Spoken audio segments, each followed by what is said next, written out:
اللهم بارك على محمد وعلى آل محمد كما باركت على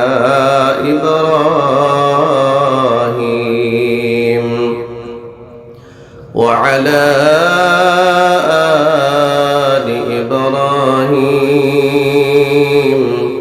إنك حميد مجيد بلغ العلا بكماله كشف الدجى بجماله حسنت جميع خصاله صلوا عليه وآله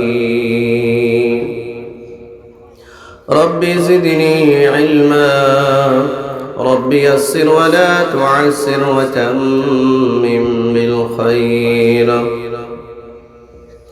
رب اشرح لي صدري ويسر لي أمري واحلل عقدة من لساني يفقه قولي سبحانك لا علم لنا إلا ما علمتنا إنك أنت العليم الحكيم الحمد لله মোহাম্মদপুর খাদিমুল কোরআন পরিষদ কর্তৃক আয়োজিত আজকের এই পঞ্চম বার্ষিক ওয়াজ মাহফিলের মুহতারাম সভাপতি হযরত মাওলানা ফয়জুর রহমান সাহেব মুহাদ্দিস জামিয়া তাওয়াক্কুলিয়া রেঙ্গা সামনে 29 নম্বর পাড়ার প্রথম সূরা আমাদের পরিচিত সূরা নাম হচ্ছে সূরায়ে মুলক সূরায়ে মুলক এই সূরার প্রাথমিক কিছু আয়াতে কারিমা তিলাওয়াত করেছি আল্লাহ তাআলা ইরশাদ করে তাবারাকাল্লাযী বিয়াদিহিল মুলক বরকতময় ওই রব মহা মহিমান্বিত ওই রব যার হাতে সমস্ত ক্ষমতা যার হাতে সমস্ত কর্তৃত্ব নেতৃত্ব রাজত্ব সুবহানাল্লাহ ঠিক আছে কিনা এই কথা ঠিক আছে কিনা তাবারাকাল্লাযী বিয়াদিহিল মুলক মহামহিমান্বিত ওই রব যার হাতে সমস্ত রাজত্ব ওয়া হুয়া আলা কুল্লি শাইইন কাদির যার ক্ষমতা সব কিছুর মধ্যে বিদ্যমান আছে না ওয়া হুয়া আলা কুল্লি শাইইন কাদির সব কিছুর মধ্যে যার ক্ষমতা চলে পৃথিবীর সবার সব ক্ষমতা সব জায়গায় চলে না কিন্তু আল্লাহর ক্ষমতা সব জায়গায় চলে কিনা পৃথিবীর মানুষের ক্ষমতা দুনিয়াতে কিছু জায়গায় চলে আবার কিছু জায়গায় চলে না পরকালে তো নাই কবরের জিন্দেগিতে কোনো ক্ষমতা পৃথিবীবাসীর চলে না ঠিক কিনা জোরে বলেন পৃথিবীর কোন মন্ত্রীর কোন সরকার প্রধানের কোন প্রেসিডেন্টের ছেলে অথবা মেয়ে কোথাও যদি যায় সেখানে গিয়ে তার পরিচয় যে আমি অমুকের ছেলে অমুকের মেয়ে ঠিক আছে না একটা ক্ষমতা দেখায় মন্ত্রীর ছেলে বলে আমার নাম জানিস আমার নাম কি জানিস বলেন এরকম কথা তুই আমার বাপের চিনস তুই আমার চিনস কি ব্যাপার এই কথা বলে না আপনারা কি আমার ভাষা বুঝতেছে অসুবিধা হচ্ছে হযরত এখানে বসলে ভালো হয় সভাপতি সাহেব আসলে বলবে অসুবিধা বলে না ক্ষমতা এটা মাথায় বাড়ি দিয়ে এটা কি মোবাইল হাতে গেল, এটা তাফসীর মাহফিল তো ঠিক কিনা? এখানে প্রতিটা মানুষের অডিও ভিডিও সব হচ্ছে, হে ভিডিও করে কিন্তু তারা যে কেউ ভিডিও করতেছে এটা দেখে না, ঠিক না? আমরা অনেক কিছু দেখি না। আমাদের সব কয়টা মানুষকে চতুর্দিকে ফেরেশতারা পরিবেষ্টন করে আকাশ পর্যন্ত চলে গেছে এবং ভিডিও করছে। সম্মানিত ভাইয়েরা আমার, ক্ষমতাবানের সন্তান কিছু কিছু জায়গায় গিয়ে তার ক্ষমতা দেখায়। ক্ষমতাবান একটা মানুষ কোথাও গিয়ে তার ক্ষমতা দেখায়, বলে আমারে চিনোস, আমার নাম জানোস।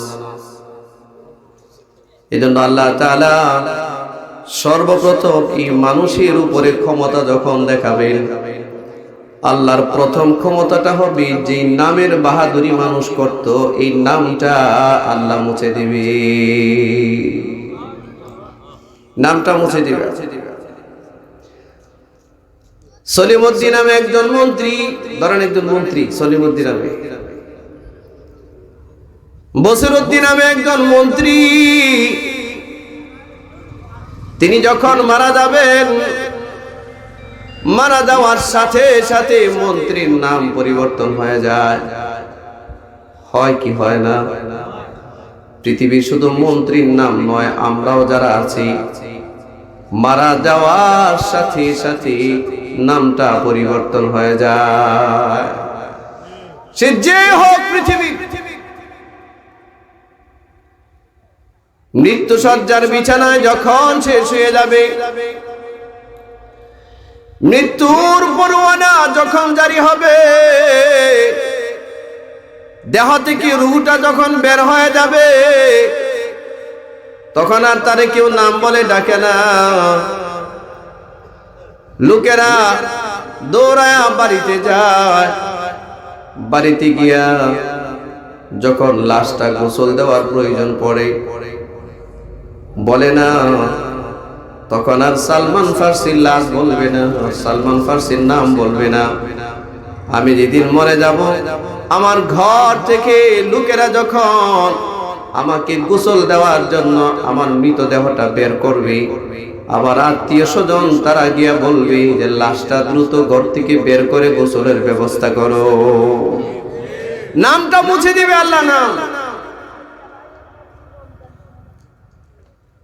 সর্বপ্রথম পৃথিবীর মানুষের নাম মুছে দেয় আল্লাহ নাম। পৃথিবীতে নামের বাহাদুরি করো, পৃথিবীতে সম্পদের বাহাদুরি করো, পৃথিবীতে সন্তানের বাহাদুরি করো, বাড়ি গাড়ির বাহাদুরি করো, একটা একটা করে তোমার থেকে সবকিছু আল্লাহ চিনায় নিয়ে যাবে। এখানে আর তোমাদের কারো ক্ষমতা চলবে না, ক্ষমতা যার চলবে তিনি কে? জোরে বলুন তিনি কে? মানব দেহের ভিতরে যে রূহটা আছে, রূহ, আল্লাহ যখন ডাক দিবেন ফিরে আয়, সারা পৃথিবী মিলিয়ে রূহকে আটকায় রাখতে পারবেন না। পারবেন? কারো ক্ষমতা আছে? সুযোগ আছে? আর সম্মানিত ভাইয়েরা আমার,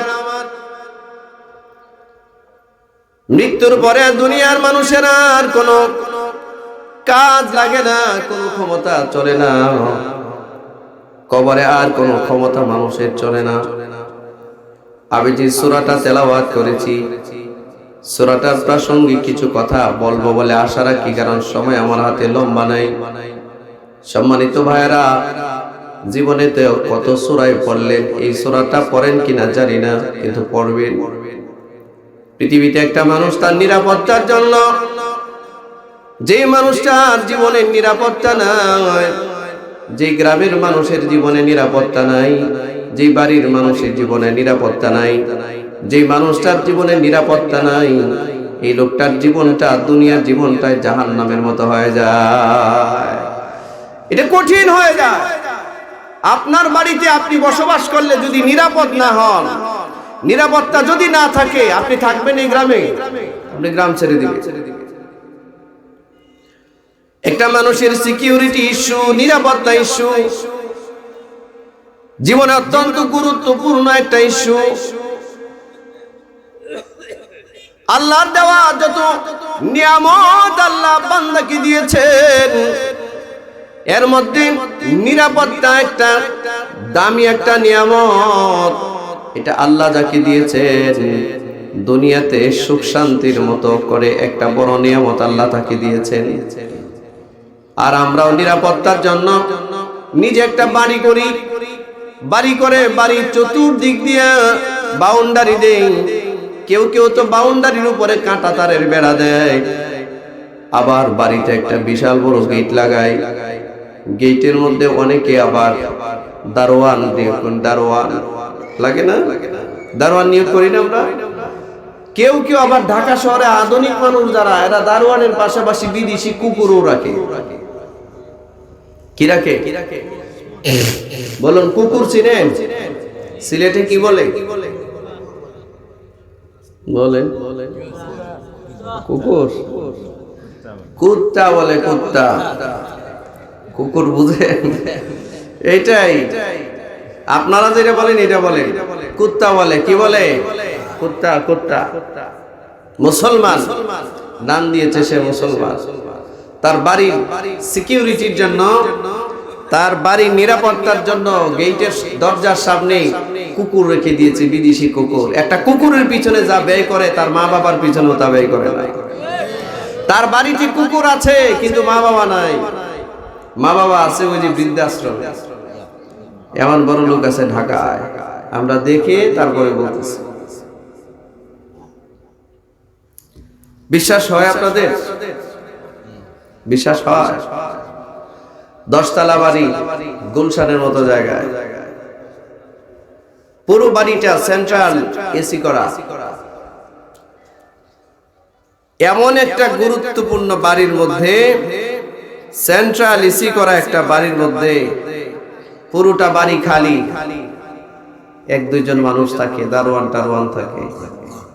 হ্যাঁ, আর সে তার বাড়ির নিরাপত্তার জন্য এত কিছু করেছে। বিশাল গেট, তারপরে কাঁটা তারের বেড়া, এরপরে সিসিটিভি, এরপরে বাউন্ডারি, এরপরে গেট, গেটের মধ্যে দারোয়ান, 2 শিফটিতে ডিউটি, রাত এবং দিন, তারপরে বিদেশি কুকুর। এই সব নিরাপত্তা বেষ্টনীর ভিতরে সে থাকতে চায়, নিরাপদে বসবাস করতে চায়। ঠিক কিনা? এমন মানুষের বাড়ির মধ্যে, এত বড় বাড়ি,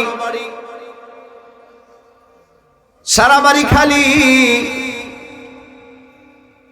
বাড়িতে কুকুর থাকতে পারে কিন্তু বাড়ির মধ্যে মা থাকতে পারে না, মার জায়গা হয় না।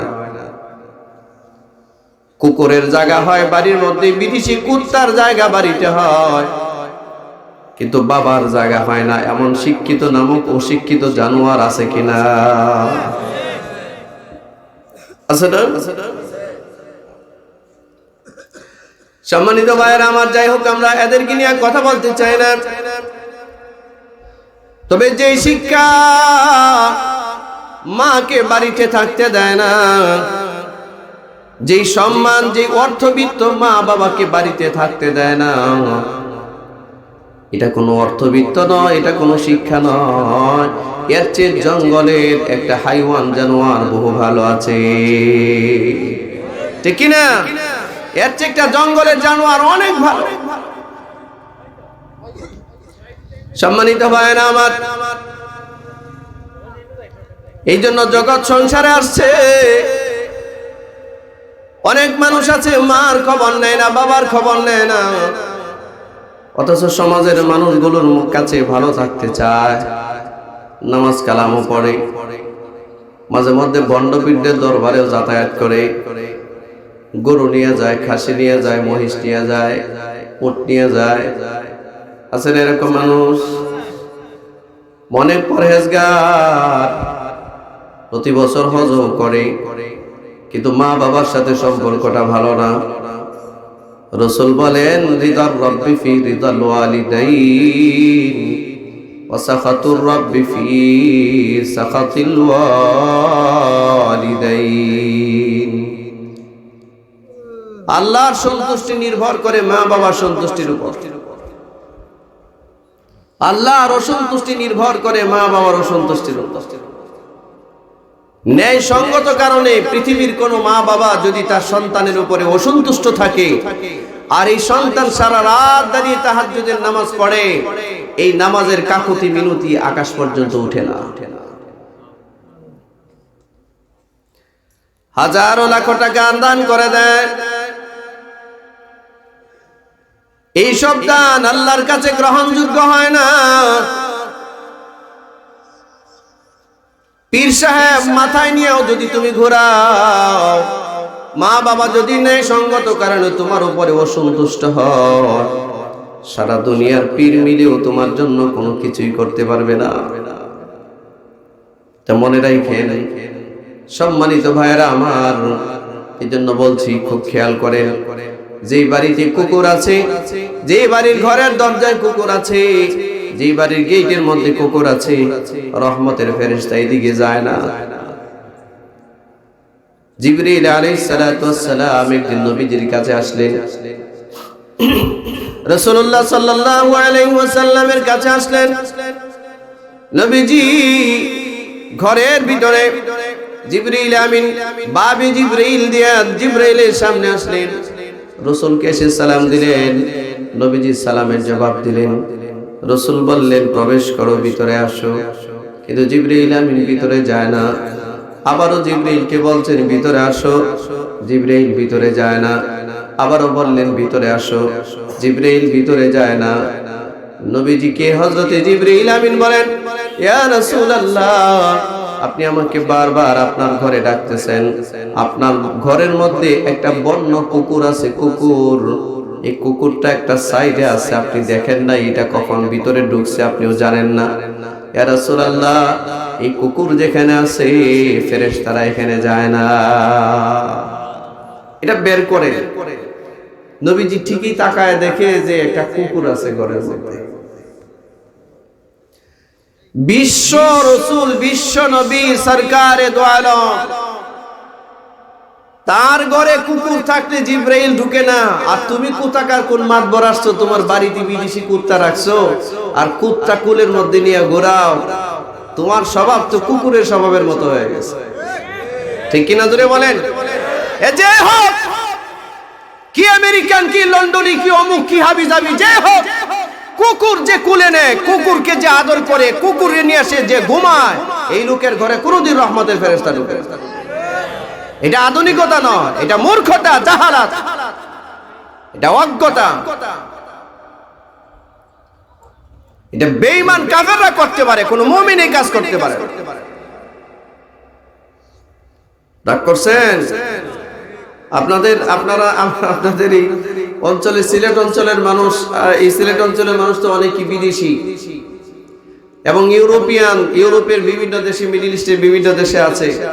আপনার লন্ডন আছে, আমেরিকা আছে, ইটালিতে আছে, জার্মানে আছে, জাপানে, বিভিন্ন দেশে আছে।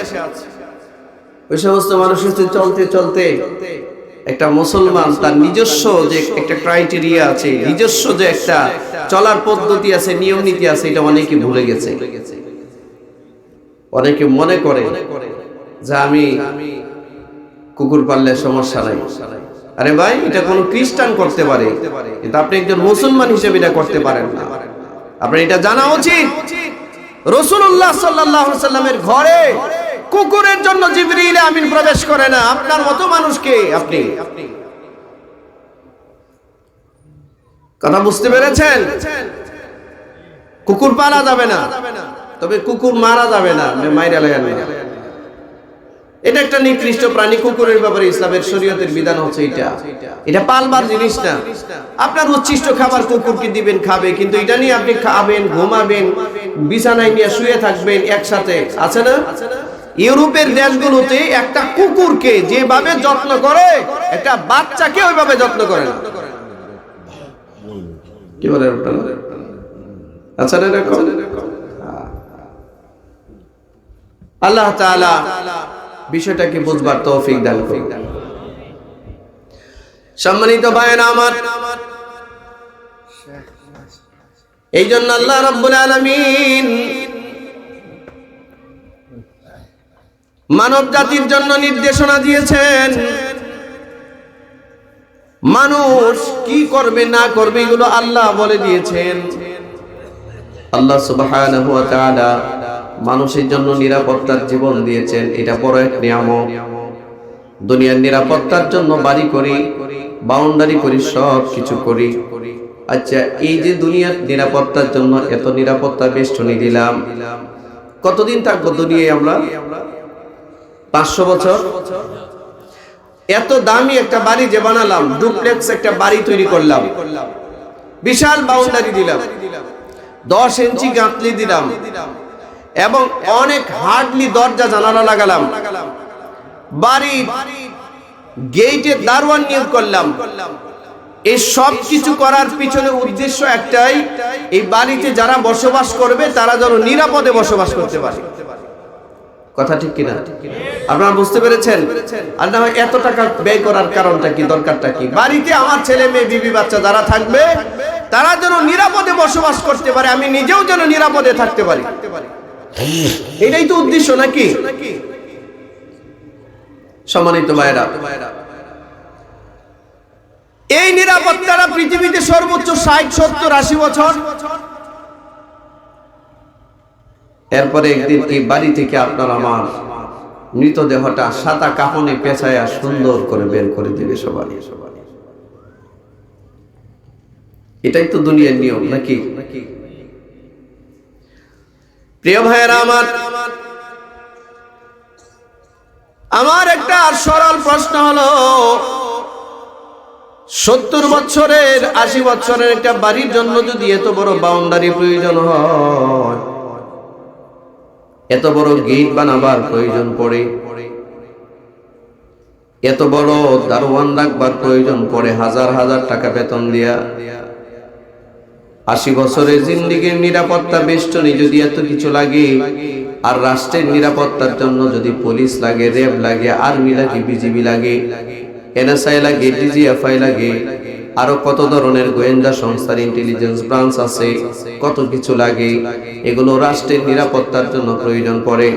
ও মুসলমান ভাইরা আমার, আমার সরল প্রশ্ন হলো, তাহলে আপনি যখন কবরে যাবেন, কবরে কত কাল থাকবেন, কত হাজার বছর থাকবেন, এটার কোনো নির্ধারিত সময়সীমা আছে কারো কাছে? কেউ জানেন? আপনি আপনার কবরে কতদিন থাকবেন আপনি জানেন? আমার কবরে আমি কতদিন থাকবো জানি? আমি জানি না, অনধিকাল থাকতো। মুসলিম বিশ্বের দার্শনিক হযরত ইমাম গাজালি রাহমাতুল্লাহি আলাইহি বলেন, যেই মানুষটা পৃথিবীর শেষ মানুষটা মারা যাবে, একদম সর্বশেষ যে মানুষটা মারা যাবে, এই মানুষটা অন্তত পক্ষে কবরে 40টা বছর অপেক্ষা করতে হবে। কত বছর? তাহলে পৃথিবীর সর্বশেষ মানুষটাও যদি কবরে 40 বছর থাকতে হয়, তাহলে আপনি আমি কত বছর থাকতে হবে? আমার প্রশ্ন হলো, 70-80 বছরের জিন্দেগীর একটা বাড়িতে যদি এত পরিবেষ্টন, নিরাপত্তার বেষ্টনী লাগে, তাহলে হাজার হাজার বছর যে কবরে আপনি থাকবেন, আপনার নিরাপত্তা কি আছে? এটা কি একটু জানার দরকার আছে না? হাজার হাজার বছর যাবত কবরের নিরাপত্তাটা কি আছে আমার? একটা মানুষের কবরের নিরাপত্তা কেমন হবে?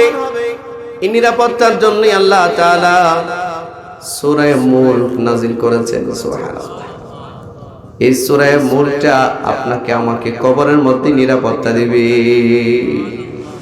কবরের আর্মি, র্যাব, পুলিশ এবং বিজিবি, এনএসআই, ডিজিএফআই এবং সারা বাড়ির নিরাপত্তা বেষ্টনী যা কিছু আছে, যত নিরাপত্তা বলেন, সব নিরাপত্তার ভূমিকা পালন করবে আপনার আমার কবরে একটা মাত্র সূরা। এই সূরার নাম হচ্ছে সূরা মুলক। এখন আমার প্রশ্ন হলো, এই সূরা মুলকটা আপনি জানেন কিনা, আপনি পড়েন কিনা, আপনি পারেন কিনা? প্রত্যেক দিন এশার নামাজের পরে প্রত্যেক দিন এশার নামাজের পরে সূরা মুলক পড়া, এটা একটা ওজিফা রাসূল নিজে করতেন। হযরত আনাস ইবনে মালিক রাদিয়াল্লাহু তাআলা আনহু বলেন, মুহাম্মদ সাল্লাল্লাহু আলাইহি ওয়াসাল্লাম প্রত্যেক দিন এশার নামাজের পর দুইটা সূরা বাধ্যতামূলক পড়তেন। এর মধ্যে একটা সূরার নাম হচ্ছে সূরা মুলক, আর একটা সূরার নাম সূরাতুস সিজদা। কয়টা সূরা পড়তেন? একটার নাম সূরা মুলক, আর একটা সূরা সিজদা। আচ্ছা, আপনারা যারা এখানে আছেন, হাত উঠাতে বলবো না, তবে প্রশ্ন করি, আপনি যদি আজকে এখন এই মুহূর্তে মরেন, আমি যদি আজকে এখন এই মুহূর্তে মরি, কালকে এই সময়টা আমি কোথায় থাকবো? মাটির নিচে না? কবরের নিচে না? আপনার আমার বাসস্থান কবরের নিচে। তো আজকে এই জায়গায় আমার সামনে আপনারা হাজারো মানুষ বসা, আপনার আশপাশে হাজারো মানুষ বসা। যদি মরে যায়, আমি যে কবরে যাব, আমি যে একা, এই জিন্দেগিটার মধ্যে কে আমাকে সঙ্গ দিবে, কে আমাকে নিরাপত্তা দিবে, কে আমার সাথে কথা বলবে, এটা তো আমরা কেউ এই বিষয়টা নিয়ে চিন্তাও করি না, গবেষণাও করি না। অথচ ওই কবরের মধ্যে নিরাপত্তা দিবে সূরা মুলক। বিশ্বনবী মুহাম্মদুর রাসূলুল্লাহ সাল্লাল্লাহু আলাইহি ওয়াসাল্লাম বলেন, একটা মানুষকে কবরে যখন রাখা হয়, কবরের মধ্যে রাখার পরে দুনিয়ার জীবিত মানুষগুলো, আত্মীয় স্বজনেরা, তারা কবরে দাফন করে লোকটাকে রেখে যখন চলে আসে, 40 কদম যাওয়ার সাথে সাথে মুনকার নাকির আসে। মুনকার নাকির এসে তার ঘাড়ের মধ্যে ধরে তারে বসায়, কবরে বসায়। কবরে বসায় আর তাকে 3টা প্রশ্ন করে। এই 3টা প্রশ্নের ব্যাপারে আপনারা সকলেই জানেন। এর মধ্যে একটা প্রশ্ন হলো, আমার রব্বুক, বলো তোমার রব কি? ঠিক কিনা জোরে বলেন। 2 নাম্বার প্রশ্ন, মা দীনুকা, বলো তোমার জীবন ব্যবস্থা কি ছিল, দিন কি ছিল। 3 নাম্বার প্রশ্ন, ওমান হাযার রাজুলুল্লাযী বুইসা ফীকুম, নবীজি রওজায় আথার পর্যন্ত, আপনার কবর থেকে নিয়ে নবীজির রওজা পর্যন্ত নিচের মাটিটা সরায় দিবে। ফেরেশতা ইশারা করে দেখাবে, ওই যে মহান ব্যক্তি দেখা যায় যাকে তোমাদের কাছে প্রেরণ করা হয়েছিল, তার ব্যাপারে তুমি কি জানো? এই 3টা প্রশ্ন করা হবে। এই 3টা প্রশ্নের উত্তর দেওয়ার পরে হবে বাকি ফয়সালা। এই 3 প্রশ্নের সম্মুখীন হতেই হবে। কিন্তু যারা নিয়মিত কোরআনের তেলাওয়াত করে, বিশেষ করে সূরা মুলক যারা তেলাওয়াত করে, আল্লাহর নবী বলেন, এই লোকটা যখন কবরে যাবে, মুনকার নাকির যখন আসবে, মাথার পাশ দিয়ে তার মাথার মধ্যে ধরে, ঘাড়ের মধ্যে ধরে বসায় প্রশ্ন করার জন্য, ঘাড়ের মধ্যে ধরবে। সূরা মুলক দৌড়ায় গিয়া ওই ফেরেশতার হাত থেকে লোকটাকে দূরে সরায় দিবে। ফেরেশতারে বলবে, আপনি দূরে সরেন। ফেরেশতা জিজ্ঞাসা করবে, মান আনতা, আপনি কে? আপনি কি? আমার তো দায়িত্ব হলো, এই যে আল্লাহর বান্দা কবরে জিন্দেগিতে আসছে, আলমে বরজখে আসছে, আমি তাকে 3টা প্রশ্ন করব। এই জন্যই আল্লাহ আমাদেরকে সৃষ্টি করেছেন। আপনি কি? আপনি দূরে সরেন। সূরা মুলক জবাব দিয়া বলবে, ও আল্লাহর ফেরেশতা, এ সূরা এ মুনকার নাকির, তোমরা দূরে সরো। যদি কোনো প্রশ্ন করতে হয় আমাকে করো, কারণ আল্লাহর এই বান্দা সারা জীবন রাতের ঘুম দূরে সরায়া আমাকে তেলাওয়াত করেছে। আজকে একটু তাকে আরামে ঘুমাইতে দাও। তোমাদের যদি কোনো প্রশ্ন থাকে তাহলে আমাকে করো, আমি তার জবাব দিব। মুনকার নাকির বলে, না না না, আপনি জবাব দিলে হবে না। এই জন্য ফেরেশতারা পাশ পরিবর্তন করে যাবে পায়ের কাছে। পায়ের কাছে গিয়া যখন লোকটাকে পায়ের মধ্যে ধরে টান দিয়া বসাবার চেষ্টা করবে, সজাগ করবার চেষ্টা করবে, ফেরেশতাদেরকে হাত থেকে সূরা মুলক ওই পাশের পায়ের পাশে গিয়া ফেরেশতাদেরকে দূরে সরায় দিবে। আগের মতো জিজ্ঞাসা করবে, আল্লাহর বান্দাকে ডিস্টার্ব করবেন না, সারা জীবন না ঘুমায় আমাকে তেলাওয়াত করছে, যদি কোনো প্রশ্ন থাকে আমাকে করেন, আমি তার পক্ষ থেকে জবাব দিব। ফেরেশতারা বলে, প্রশ্ন তো আপনাকে করতে আসে নাই, প্রশ্ন করব আল্লাহর বান্দাকে। এ কথা বলে ফেরেশতা ডান দিকে যায়, ওই সূরা মুলক ডান পাশে যায়। ফেরেশতা বাম দিকে যায়, সূরা মুলক বাম পাশে যায়। অন্য হাদিসে আসছে বান্দার নেক আমলগুলো চতুর্দিক দিয়ে তারে পরিবেষ্টন করবে। মানুষটার কাঁধের মধ্যে ধরে যখন, ঘাড়ের মধ্যে ধরে যখন তাকে বসাতে চাবে, কোরআনুল কারীম সূরা মুলক তার পাশে গিয়ে, মাথার পাশে গিয়ে ফেরেশতাদের হাত থেকে তাকে বাঁচায় দিবে। লোকটা যখন বাম পাশে যাবে, বাম পাশে ফেরেশতারা যখন বাম পাশে যাবে তাকে জিজ্ঞাসা করবে, তো এই বাম পাশে আর একটা ইবাদত যাবে, যেমন রোজা। রোজা বাম পাশে রোজা গিয়া বলবে সরেন, কি জিজ্ঞাসা করেন তাকে? প্রশ্ন করলে আমাকে করে। যাবে ডান পাশে, ডান দিকে গিয়া যখন তাকে জাগ্রত করার চেষ্টা করবে, নামাজ মানুষের সারা জিন্দেগির নামাজ, ডান দিকে যাবে, ডান দিকে গিয়া তাকে তার হাত থেকে বাঁচায় দিবে। পায়ের কাছে যখন যাবে, যাকাত যাবে পায়ের কাছে, অথবা হজ যাবে পায়ের কাছে গিয়া তাকে ফেরেশতার হাত থেকে বাঁচায় দিবে। নেক আমল, নেক আমল, সিকিউরিটি দিবে, আপনার নিরাপত্তা। ওখানে পুলিশ নাই, ওখানে পুলিশের ভূমিকা পালন করবে, ওইখানে পুলিশের ভূমিকা পালন করবে সূরা মুলক। ওখানে র‍্যাব নাই, বিজিবি নাই, এনএসআই, ডিজিএফআই নাই কবরের মধ্যে। কে দিবে আপনার নিরাপত্তা? ওখানে নিরাপত্তা দিবে আপনার নামাজ, আপনার রোজা, আপনার হজ, আপনার নেক আমল, আপনার দান সাদাকা, আপনার যাকাত। আপনাকে কবরের মধ্যে সিকিউরিটি দিবে, নিরাপত্তা দিবে। এক হাদিসের মধ্যে আসছে, আল্লাহ রাসূল সাল্লাল্লাহু আলাইহি ওয়াসাল্লাম বলেন, হাসরের ময়দানে আল্লাহর এক নেককার বান্দা, নেককার বান্দা বলতে লোকটা ঘোষণা হয়ে যাবে সে জাহান্নামী। খুব বেশি নেক আমল তার কাছে নাই, লোকটা শুধু ঈমান আছে, ঈমান। মিজানের পাল্লায় তার আমল নামাটা যখন ওজন দেওয়া হবে, তার গুনাহের পাল্লাটা ভারী হয়ে যাবে। আল্লাহর পক্ষ থেকে আদেশ আসবে, যাও এরে জাহান্নামে পাঠাও। লোকটাকে জাহান্নামের দিকে নিয়ে যাওয়া হবে। যাইতে যাইতে যাইতে যাইতে যাইতে যাইতে ফেরেশতারা তাকে ধাক্কায় নিতে নিতে নিতে নিতে নিতে নিতে একেবারে জাহান্নামের দরজার কাছাকাছি নিয়ে যাবে। আর লোকটা যখন জাহান্নামের দরজার কাছাকাছি যাবে, যাওয়ার সময় কখনো ডানে তাকাবে, কখনো বামে তাকাবে, কখনো সামনে, কখনো পিছনে।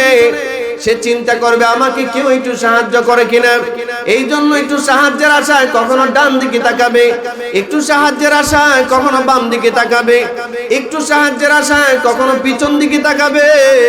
কিন্তু না না না, কোনো আপনজন সেখানে সে খুঁজে পাবে না, কেউ তাকে সাহায্য করবে না। দুনিয়াতে একটা মানুষ বিপদে পড়লে আরেকজনে সে তাকে সাহায্য করে, কিন্তু ওই কবরের মধ্যে কেউ কাউকে সাহায্য করবে না, হাসরের মাঠে কেউ কাউকে সাহায্য করবে না। লোকটাকে একেবারে জাহান্নামের দরজার কাছাকাছি যখন নিয়ে যাবে, শেষবারের মতো পিছনের দিকে আশা নিয়ে, মুখ ভরা আশা নিয়ে তাকাবে যে এখনো পর্যন্ত কেউ তাকে সাহায্য করে কিনা। কিন্তু না না না, কেউ তাকে সাহায্য করে না। ফেরেশতারা প্রস্তুত হয়ে গেছে, তারে জাহান্নামের মধ্যে নিক্ষেপ করে দিবে, জাহান্নামে ফেলে দিবে। এমত অবস্থায় দূর থেকে একটা মানুষ দৌড়ায় আসবে, দৌড়ায় আসে ফেরেশতার হাত থেকে এই লোকটাকে ছাড়ায় নিবে, জুড়ে থামাবে একেবারে জাহান্নামের দরজার সামনে। ফেরেশতারা তাকে ধরে জাহান্নামে ফেলে দিবে। এমন অবস্থায় একজন লোক দূর থেকে দৌড়ায় আসে, এই জাহান্নামের দায়িত্বপ্রাপ্ত ফেরেশতার হাত থেকে লোকটাকে বাঁচায় দিবে। জাহান্নামের দায়িত্বরত ফেরেশতারা জিজ্ঞাসা করবেন, আপনি কে? আপনি কি দেখেন না তার কপালের মধ্যে জাহান্নামের শিল মারা? আপনি দেখেন না তার গলার মধ্যে জাহান্নামের শিল লাগানো আছে? আইডি কার্ড ঝুলতেছে, কত নাম্বার জাহান্নামে যাবে, কোন নামের জাহান্নামে যাবে, তার গলার মধ্যে এটা লাগানো আছে। আপনি কি দেখেন না? ফেরেশতারা প্রশ্ন করে, আপনি কি কোথা থেকে এসেছেন? এবার ওই ব্যক্তি যিনি গেছেন আগন্তুক তাকে বলে, আমি কে? আমাকে প্রশ্ন না করে যে আল্লাহ এই বান্দাটাকে জাহান্নামে পাঠাবার আদেশ দিয়েছেন তাকে জিজ্ঞাসা করো আমি কে। হাদিসের মধ্যে আসছে, সাথে সাথে সূরা মুল সিজদার মধ্যে পড়ে যাবে, আল্লাহর আরশের দিকে তাকায়া আল্লাহকে লক্ষ্য করে বলবে, আল্লাহ আমি কি আপনার কালাম সূরা মুল নই? আল্লাহর পক্ষ থেকে আদেশ দিবেন, আওয়াজ আসবে, হ্যাঁ তুমি আমার কালাম সূরা মুল। তো মুল বলবেন, সূরা মুল বলবে, ইয়া আল্লাহ আমিও জানি আপনার এই বান্দাটার কোনো নেক আমল নাই। আমলের পাল্লা যখন নেকির পাল্লাটা পাতলা হয়ে গেছে, আপনি আদেশ করেছেন সে জাহান্নামী।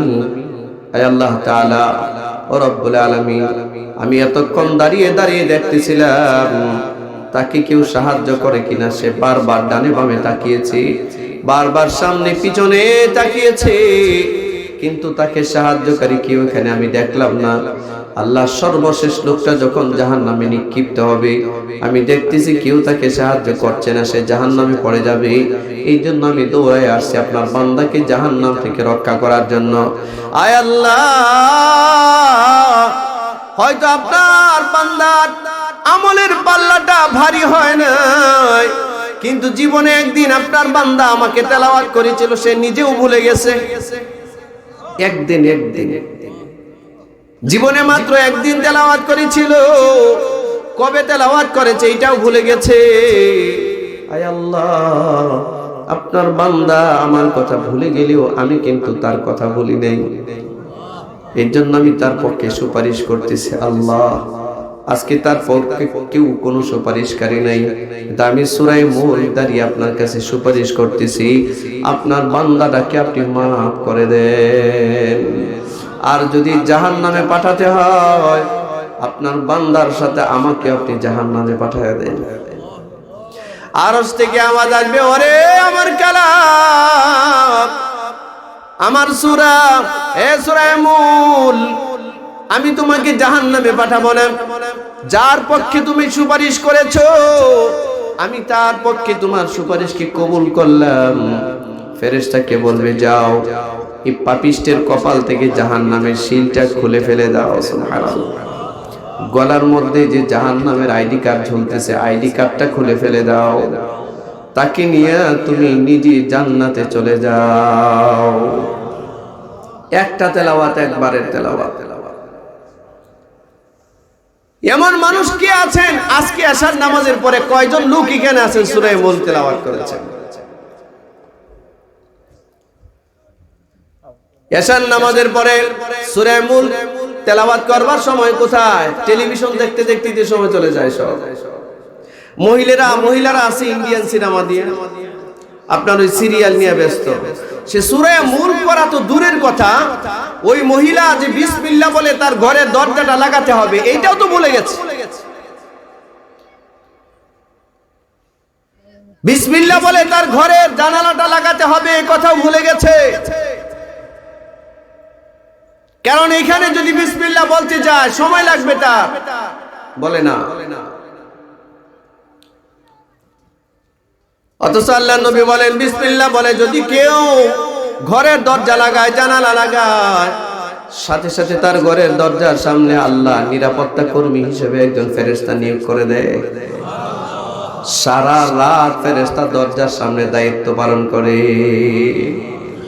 হায়রে, এগুলো বলে না দেখি আমাদের ঘরে দেখবেন মাঝে মধ্যে এই যে মেয়েদেরকে, মহিলাদেরকে শয়তানে ধরে, দুষ্ট জিনে ধরে না, জোরে ধরে এই করে সেই করে, ওই জায়গায় নিয়ে যায়, ওই জায়গায় নিয়ে যায়, তারপরে দৌড়াদৌড়ি, এই হুজুর, এই কবিরাজ, ওই কবিরাজ, এই জায়গায় ওই জায়গায়, বাংলাদেশে বাইরে কত জায়গায় কত সমস্যা। দরজাটা লাগাইছে যখন বিসমিল্লাহ বলে নাই, জানালাটা যখন লাগিয়েছে বিসমিল্লাহ বলে নাই, এই জন্য শয়তান অহরহ ঘরের ভিতরে ঢুকতেছে আর বাইরেছে। ঘরের দরজাটা যখন লাগাতো, মহিলারা কি বয়ান শুনতেছে? আছে কি মহিলাদের ব্যবস্থা আছে? মা বোনরা শুনেন, রাতের বেলায় ঘরের দরজাটা সন্ধ্যা হওয়ার সাথে সাথে যখন লাগান বিসমিল্লাহ বলে দরজাটা লাগায়, জানালাটা যখন লাগান বিসমিল্লাহ বলে লাগাবেন। একজন ফেরেশতা সারা রাত আপনার দরজা আপনার জানালার পাশে দাঁড়িয়ে নিরাপত্তা দিবে, কোনো দুষ্ট জিন আপনার ঘরে প্রবেশ করতে পারবে না। মনে থাকবে তো? যাই হোক, আমি যে কথা বলতেছিলাম, তাহলে সূরা মুলক হচ্ছে আমার পরকালীন জিন্দেগীর সিকিউরিটি, নিরাপত্তা। কথা ঠিক কিনা? আমার কবরের নিরাপত্তা কোনটা? সূরা মুলক। আমার কবরের নিরাপত্তা সূরা সিজদা। আরে শুনেন, আমরাও যারা সূরা সিজদা জানি, আমরাই বা কবে পড়ছি? সাধারণ মানুষ তো সূরা সিজদা জানেই না কাকে বলে। অথচ বিশ্ব নবী মুহাম্মদ সাল্লাল্লাহু আলাইহি ওয়াসাল্লাম, যার মতো মহান ব্যক্তিকে আল্লাহ তাআলা বিশেষ মাধ্যমে আল্লাহ তার ফেরেশতা দিয়ে সম্পূর্ণ নিরাপত্তা দিয়ে আল্লাহ সুবহানাহু ওয়া তাআলার আরশে আজিমে ডেকে নিলেন। সে আরশে নিয়ে কথা বললেন, জান্নাত দেখাইলেন, জাহান্নাম দেখালেন, বিশাল হাদিয়া সূরা আপনার বাকারা শেষের 3টা আয়াত দিয়ে দিলেন। এরপরে আল্লাহ তাআলা নবীজির উপরে, তার উম্মতের উপরে 50 ওয়াক্ত নামাজের হাদিয়া দিলেন, কত কিছু দিলেন। এত গুরুত্ব দিয়ে যেই নবীজিকে আল্লাহ আরশে নিয়ে গেছেন, সেই নবীজি কোনদিন এশার নামাজের পরে সূরা মুলক এবং সূরা সিজদা তেলাওয়াত না করে কোনদিন ঘুমাইতেন না। তো আমরা কি আমাদের মর্যাদা কি রাসূলের চেয়ে বেশি হয়ে গেছে? কল্পনা করা যায় এটা? কল্পনা করা যায়? তিনি সমস্ত নবীদের নবী, যার উসিলায় আল্লাহ তাআলা সবকিছু সৃষ্টি করেছেন। সেই নবী মুহাম্মদ সাল্লাল্লাহু আলাইহি সাল্লাম যদি প্রতিদিন বাধ্যতামূলক এশার নামাজের পরে সূরা মুলক আর সূরা সিজদা পড়ে থাকে, তাহলে আমাদের কি উচিত না পড়া? কথা বলেন না কেন? আমাদের কি উচিত না? পড়ব তো ইনশাআল্লাহ। হ্যাঁ, অনেকে বলবেন যে হুজুর, মুরব্বীরা অনেকে বলবেন যে হুজুর আমরা তো তেলাওয়াত জানি না, সূরা মুলক তো দেখিও নাই কোনোদিন। আসলে আপনি কোনটা জানেন না? মুরব্বী, পৃথিবীর কি জানেন না আপনি? সবই তো জানেন, কিন্তু সূরা মুলক বা কোরআন তেলাওয়াত করাটা যে আপনার উপরে জরুরি ছিল, এটা কেন জানলেন না? এটা কি ব্যর্থতা নয়? কি বলেন, এটা কি ব্যর্থতা? সম্মানিত বাবাজিরা, আপনি যতটুকু পারেন কোরআন মাজিদ উল্টাবেন, যতটুকু পারেন উল্টাবেন। সহি হয় না, হয়তো অশুদ্ধ হয়, ঠেকে ঠেকে পড়েন, ঠিক মতো পড়তে পারেন না, কারি সাহেবদের মতো পড়তে পারেন না, ঠিক আছে? আপনি একটা দুইটা করে অক্ষর মসজিদের ইমাম সাহেবের কাছে গিয়ে শিখেন, শিখতে থাকেন যে হুজুর আমাকে একটা অক্ষর বলে দেন, হুজুর আমাকে একটা অক্ষর বলে দেন। একটা একটা করে অক্ষর শিখতে থাকেন, আর যতটুকু পারেন ঠেকে ঠেকে আপনি তেলাওয়াত করতে থাকেন। নবীজি তো আপনার জন্য সুসংবাদ দিয়েছেন, যেই ব্যক্তি ঠেকে ঠেকে কোরআন মাজিদ পড়ে, ঠেকে ঠেকে পড়লেও তার জন্য ডাবল সওয়াব, ডাবল। একটা হচ্ছে পারে না কিন্তু চেষ্টা করছে, আর একটা হচ্ছে ঠেকে ঠেকে পড়তেছে, এই জন্য ডাবল সওয়াব দেয়া। আচ্ছা, যেই লোকটা পারে না, ঠেকে ঠেকে পড়ে, তার জন্য যদি ডাবল সওয়াব হয়, যে লোকটা বিশুদ্ধ কোরআনের তেলাওয়াত জানে তার জন্য কি পরিমাণ সওয়াব। পৃথিবীতে একটা মাত্র কিতাব আছে, আপনি বুঝে পড়েন আর না বুঝে পড়েন, তাকাইলেই সওয়াব। সুবহানাল্লাহ। কাবা শরীফের দিকে কেউ যদি তাকায় থাকে, কাবার কালো গিলাফটার দিকে কেউ যদি শুধু তাকায় থাকে, সুবহানাল্লাহ বলার দরকার নাই, আলহামদুলিল্লাহ বলার দরকার নাই। যদি চুপ করে তাকায় থাকে, প্রতিটা মুহূর্তে মুহূর্তে তার আমলনামার মধ্যে আল্লাহ তাআলা সওয়াব লিখতে থাকে এবং রহমত নাযিল হতে থাকে। কেউ বলেছেন 60টা রহমত, কেউ বলেছেন 120টা রহমত নাযিল হয় তার আমল দ্বারা। সুবহানাল্লাহ। সম্মানিত ভাইরা, ঠিক তদ্রুপি কোরআন মাজিদের দিকে কেউ যদি শুধু তাকায়ও থাকে, যে তেলাওয়াত পারে না কিন্তু তাকায় থাকে কালো কালো অক্ষরগুলোর দিকে, কিয়ামতের সময়, কিয়ামতের পূর্ব মুহূর্তে আল্লাহ তাআলা তার ফেরেশতাদেরকে দিয়ে এই যে কালো অক্ষরগুলো যেগুলো এখনো আপনি তাকায় দেখতে পারেন, এই কালো অক্ষরগুলো আল্লাহ তাআলা আরশে আযমে উঠায় নিয়ে যাবে। লাউহে মাহফুজে নিয়ে যাবে, যেখান থেকে এসেছে এখানে আল্লাহ তাআলা এই তেলাওয়াতগুলো, এই কালো অক্ষরগুলো উঠিয়ে নিয়ে যাবেন। কিয়ামতের আগে মানুষ উঠে একদিন কোরআন মাজিদ খুলবে, একের পর এক পৃষ্ঠা খুলবে, দেখবে এই পৃষ্ঠায় কোনো লেখা নাই, সাদা কাগজ পড়ে আছে, এই পৃষ্ঠায় কোনো লেখা নাই, সাদা কাগজ পড়ে আছে। পুরা কোরআন মাজিদ খুলে দেখবে একটা অক্ষরও নাই, সব চলে গেছে। তার মানে কি, একটা অক্ষর, এই কালো অক্ষরগুলোর দিকে তাকালেও সওয়াব হয়। করবেন তো? তাকাবেন তো? হাত দিবেন, এমনি চুমা দিবেন, এমনি চুমা দিবেন, বুকের সাথে জড়ায় ধরবেন, মহব্বত করে, সম্পর্ক করে কোরআন মাজিদকে আপন বানান। ধরেন বুকের সাথে জড়ায়া, আহা, আপনি বাংলাদেশ ঘুরলেন, ঢাকা ঘুরলেন, চট্টগ্রাম ঘুরলেন, আমেরিকা ঘুরলেন, থাইল্যান্ড ঘুরলেন, আপনি মালয়েশিয়া ঘুরলেন, ইউরোপ ঘুরলেন, ব্রিটেন ঘুরলেন, জার্মান ঘুরলেন, জাপান ঘুরলেন, শান্তি পান না। আপনি বুকটার মধ্যে কোরআন মাজিদ ধরে দেখেন, আপনার অশান্ত হৃদয় সাথে সাথে আল্লাহ শীতল করে দেবে, ঠান্ডা হয়ে যাবে। বিশ্বাস না হইলে বাসায় গিয়ে দেখেন, কোরআন মাজিদ একটা কিতাব, যেটা বুকের মধ্যে এমনি চাপ দিয়া ধরলে এই ভিতরে যে অশান্তির আগুন জ্বলতেছে, আগুন দপ করে নিভে যায়, হৃদয় শীতল হয়ে যায়। আর একটা মাত্র কিতাব, যার সাথে সম্পর্ক রাখলে হাসরের মাঠে এই কিতাব আপনাকে রেখে জান্নাতে যাবেন, আপনাকে সাথে নিয়ে যাবে জান্নাতে। যতটুকু পারেন ততটুকু পড়বেন। রাজি আছেন? রাজি আছেন ইনশাআল্লাহ? তাহলে আমি আপনাদের জন্য আজকে যে হাদিয়াটা দিয়ে গেলাম, এই হাদিয়াটা হচ্ছে আমি যেখানেই থাকি, যেভাবেই থাকি, এশার নামাজের পর সূরা মুলক, সূরা সিজদা অবশ্যই তেলাওয়াত করব ইনশাআল্লাহ। মাগরিবের নামাজের পর সূরা ওয়াকিয়া তেলাওয়াত করবেন। আল্লাহ আপনার আমার যত অভাব আছে, রিজিকের যত সংকোচতা আছে, আল্লাহ দূর করে দিবেন। আপনি ফজরের নামাজের পর সূরা ইয়াসিন তেলাওয়াত করেন। আপনি যোহরের নামাজের পর সূরা ফাতিহা, সূরা রহমান তেলাওয়াত করেন।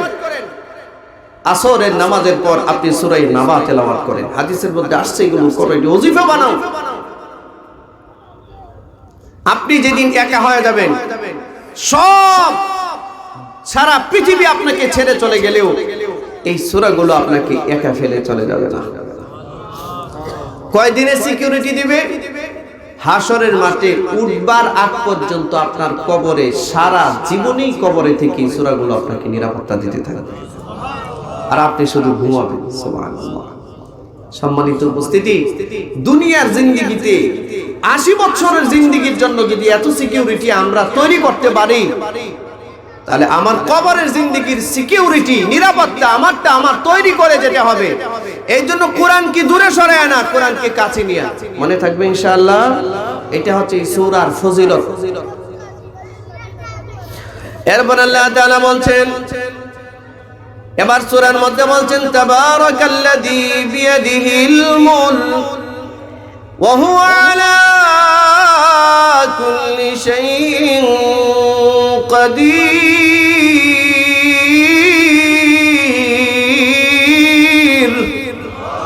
আল্লাহ তাআলা বলেন, মহামহিমান্বিত ওই রব, যার হাতে সমস্ত রাজত্ব, যার হাতে সমস্ত কর্তৃত্ব, হুয়া আলা কুল্লি শাইইন কাদির, যিনি সর্ব বিষয়ে ক্ষমতাবান। আল্লাহর মতো ক্ষমতাবান আর কেউ নাই, ঠিক কি না?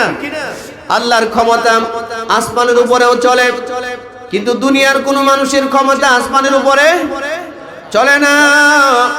আল্লাহর ক্ষমতা জমিনের নিচেও চলে, দুনিয়ার কোন মানুষের ক্ষমতা জমিনের নিচে চলে না। আল্লাহু আকবার বলেন। আল্লাহ এত ক্ষমতাবান, দুনিয়ার কোন ডাক্তার, দুনিয়ার কোন ইঞ্জিনিয়ার, দুনিয়ার কোন পাইলট, দুনিয়ার কোন বুদ্ধিজীবী, দুনিয়ার কোন বুদ্ধিমান, দুনিয়ার কোন সায়েন্টিস্ট, কোন বিজ্ঞানী যা কল্পনাও করতে পারে না, আল্লাহ তাআলা এই অকল্পনীয় বস্তুটাকে খুব সহজেই করে নিতে পারেন। ফাআলুল লিমা ইউরিদ।